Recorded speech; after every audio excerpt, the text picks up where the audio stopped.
আমি ইঞ্জিনিয়ার জয়নুল আবেদিন। আমি বর্তমানে I live in Los Angeles, California. আমি বাংলাদেশের একজন ফ্রিডম ফাইটার ছিলাম।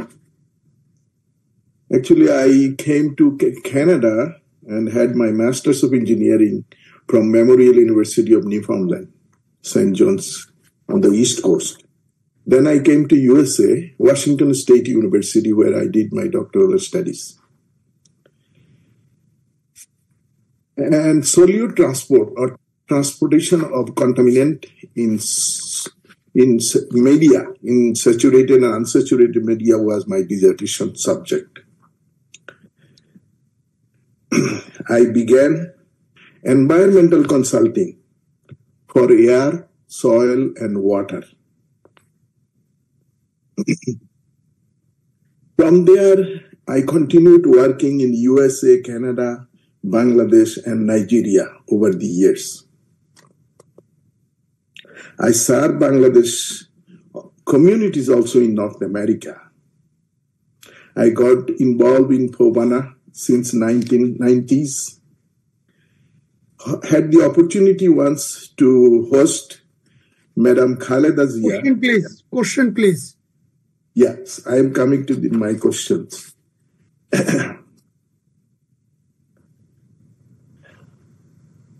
I continued working in the environmental field over the years in all these countries, and I have studied this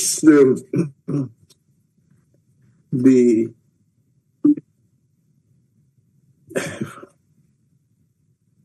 27th, the Rashtra Meramoter Manifest number 27, যেটার মধ্যে রয়েছে river training এবং pollution clean up বা রিমিডিয়েশন। এবং আমি যে প্রশ্নটার উত্তর চাচ্ছি বা খুঁজছি সেটা হলো যে আমি কয়েকটা সমাধান ভাবছি যেগুলার মধ্যে যদি আমি আমাদের মাননীয় ভারপ্রাপ্ত চেয়ারম্যান থেকে জানতে চাই ওগুলোর প্রতি ওনাদের প্রায়োরিটি বা অ্যাকশনটা কি হবে বা কতটুকু হবে। যেমন একটা কাজ হয়ে থাকে এই সমস্ত রিভার ট্রেনিং এবং এনভায়রনমেন্টাল ক্লিন আপের জন্য দ্যাট আন্তর্জাতিক কোলাবোরেশন অথবা কোঅপারেশন, স্ট্রাকচারাল অবকাঠামোগত বিবেচনা এবং টেকসই অনুশীলন ইত্যাদি। এই সমস্ত সলিউশনের মধ্য থেকে রাষ্ট্রীয়ভাবে কোনগুলাকে বিবেচনা করা হবে এবং কি ধরনের অগ্রাধিকার দেয়া হবে যদি ভবিষ্যৎ সরকার বিএনপি। সাহেব, আপনার প্রশ্নটা আমি ঠিক পরিষ্কার বুঝিনি। আপনি কোন ব্যাপারে অ্যাকচুয়ালি জানতে চাইছেন? আমার কাছে পরিষ্কার হয়নি আপনার প্রশ্নটা। আমি যে ম্যানিফেস্ট 27 ম্যানিফেস্টে আছে 29 এটা 29 ক্লাইমেট 7 না 29 এটা climate, river administration and canal digging. These are the areas. এটা বলছেন সেটা 29 এটা।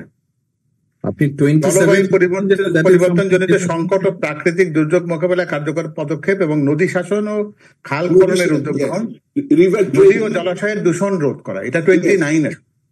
sorry 29 river training and remediation sir. জি, আপনার যদি রিভার ট্রেনিং এর বিষয়টি হয়ে থাকে, দেখুন আপনার প্রশ্ন শেষ। হ্যাঁ, ধন্যবাদ, থ্যাংক ইউ সো মাচ। আপনি যে প্রশ্নটা করেছেন এটা একটা ভেরি ভেরি ইম্পর্টেন্ট প্রশ্ন। একটা এই বিষয়টাতে আমার নিজের একটা পার্সোনাল ইন্টারেস্ট আছে। এনিওয়ে, সেটা ভিন্ন বিষয়। এখন সোজা হচ্ছে যে আপনি চাচ্ছেন যে নদীর বিষয়গুলো কি হবে। আচ্ছা, এখন দেখেন, আমাদেরকে যেভাবেই হোক একটা ব্যাপারে আমাদেরকে সিদ্ধান্ত নিতে হবে। কি সেটা?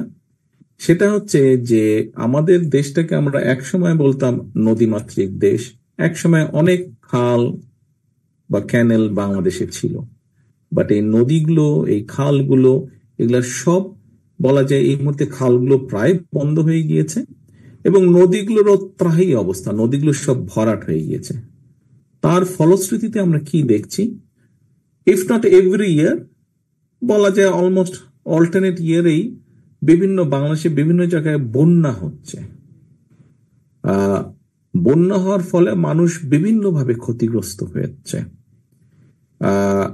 কেউ হয়তো এটাকে অন্যভাবে বলে যে বন্যা হলে একদিক দিয়ে ভালো পলিমাটি আসে, ঠিক আছে, পলিমাটি আসে, কিন্তু এই যে মানুষ ক্ষতিগ্রস্ত হয়, কৃষক থেকে শুরু করে বিভিন্ন ধরনের মানুষ, ঘর বাড়ি ভেঙে যাচ্ছে, গরু ছাগল ভেসে যাচ্ছে, এটা তো প্রতি বছর তাদের ফাইন্যান্সিয়াল একটা ডিজাস্টার হচ্ছে। তো তার ফলে যেটা হচ্ছে তাদেরকে আবার জিরো থেকে শুরু করতেছে, ঘর রিপেয়ার করার জন্য টাকা লাগছে, তাদের যেটা লাইভ স্টক আসে বা পোল্ট্রি আছে এগুলো ভেসে যাচ্ছে, ফসল নষ্ট হয়ে যাচ্ছে, বরোইং করতে হচ্ছে, ফলে প্রতিবার তাকে একটা ফাইন্যান্সিয়াল বার্ডেনের মধ্যে যেতে হচ্ছে।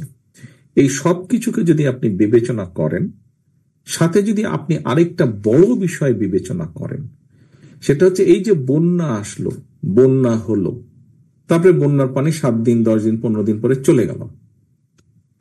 আপনার নিশ্চয়ই খেয়াল আছে কয়েক মাস আগে হঠাৎ করে নোয়াখালী অঞ্চলে বন্যা হয়েছিল, হঠাৎ করে ইন্ডিয়া পানি ছেড়ে দিল। ইন্ডিয়া পানি ছেড়ে দেওয়ার ফলে একটা বিরাট এলাকা বন্যা এফেক্টেড করলো। খেয়াল আছে নিশ্চয়ই আপনাদের নিউজটা?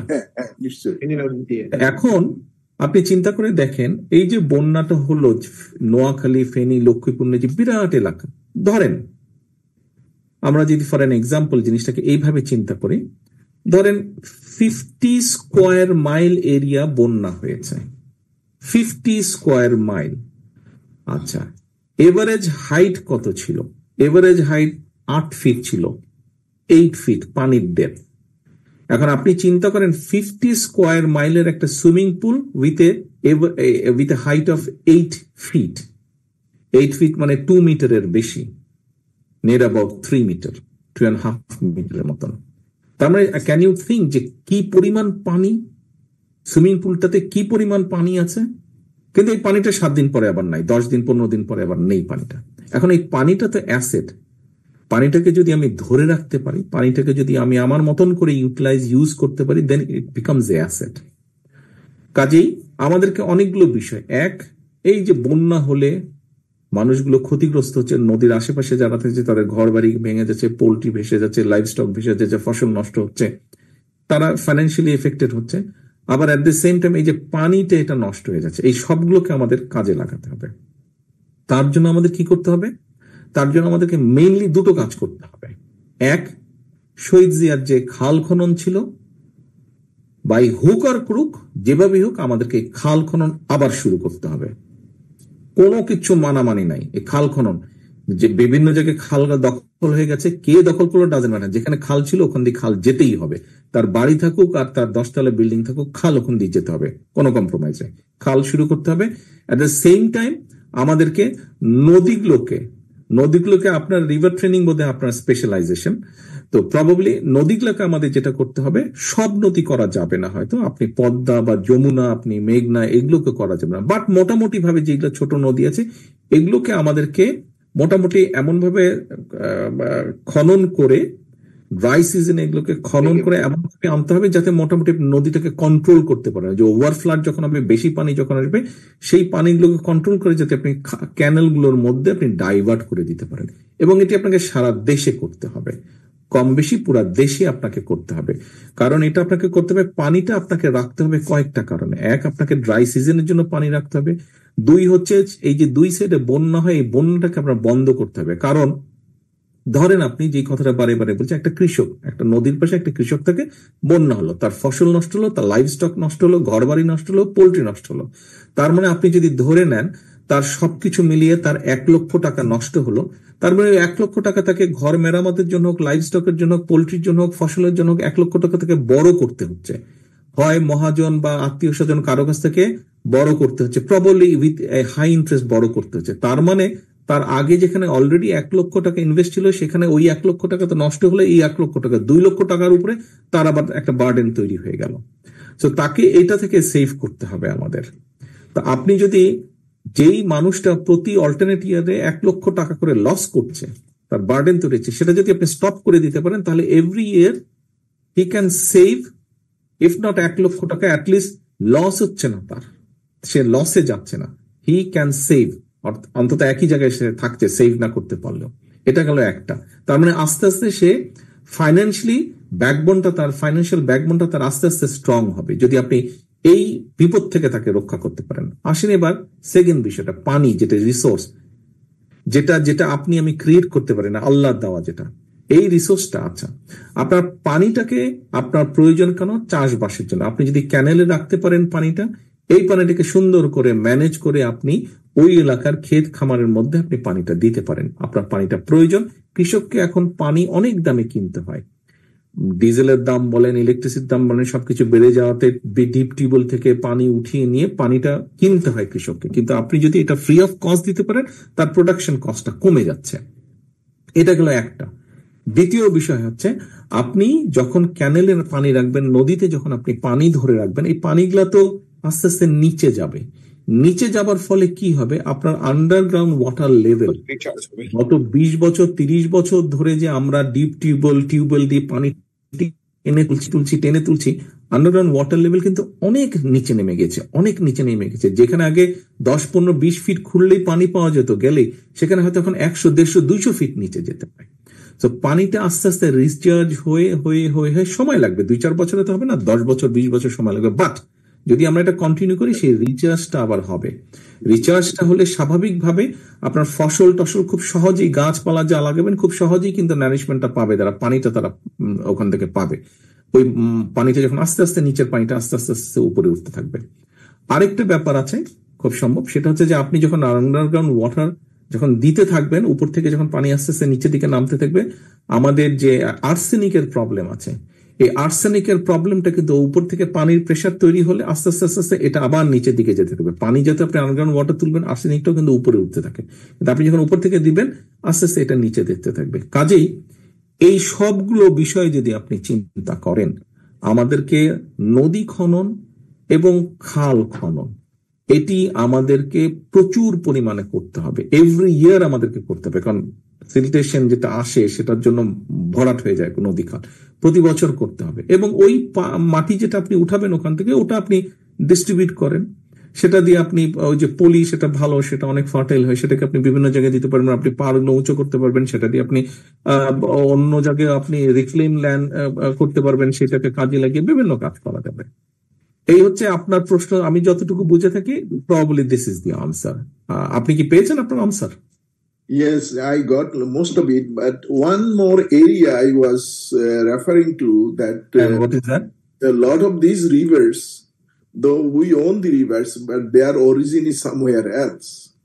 So a lot of the flood water, which comes in a little time, in larger quantities, not our creation. So what will be our kind of approach? How do we manage that part little bit or minimize? আমার কথা খেয়াল করেননি। বিষয় হচ্ছে যে আমার 55,126 বর্গ মাইলের মধ্যে যখন পানিটা ঢুকবে, আই ক্যান কন্ট্রোল দ্যাট। যেটা আমার 55,026, যেটা আমার বর্ডারের বাইরে, সেটা নিয়ে তো আর আমি যুদ্ধ করতে পারবো না। তবে ইয়াস, সেটা নিয়ে আমার যেটা ন্যায্য হিস্সা, যেটা আমার পাওয়ার কথা, সেটা নিয়ে আমি বাইল্যাটারাল কথা বলবো, সেটা নিয়ে আমি ইন্টারন্যাশনাল এরিনাতে কথা বলবো, যে আমার পানি আমাকে দিতে হবে, আমার যেটা প্রাপ্য সেটা আমাকে দিতে হবে। I will fight for that. যেটা আমার প্রাপ্য সেটা আমাকে দিতে হবে। ইন্টারন্যাশনাল রুল অনুযায়ী যেটা আমার প্রাপ্য, আমি বাইল্যাটারালি চেষ্টা করব, আমি ইন্টারন্যাশনাল চেষ্টা করবো, ইউএনের সাথে কথা বলবো যে ওদেরকে বলো আমার পানি দিবে। আর ইন দি মিনওয়াইল বসে থাকলে তো হবে না, আমাকে আমার মানুষের সমস্যা দেখতে হবে, আমাকে আমার মানুষকে হেল্প করতে হবে। সেটার জন্য আমাদের যা যা করা পসিবল আমরা সেই কাজ করব। আমাদের 20 কোটি মানুষ, 20 কোটি মানুষের 2টা করে হাত হলো তো 40 কোটি হাত। সবাইকে কোদাল ধরায় দিবেন, মাটি কাটবে, আবার খাল কাটবে, মাটি কাটবে, নদী কাটবে, তাহলেই হবে। Thank you. Now I got to the approach. ধন্যবাদ। Thank you.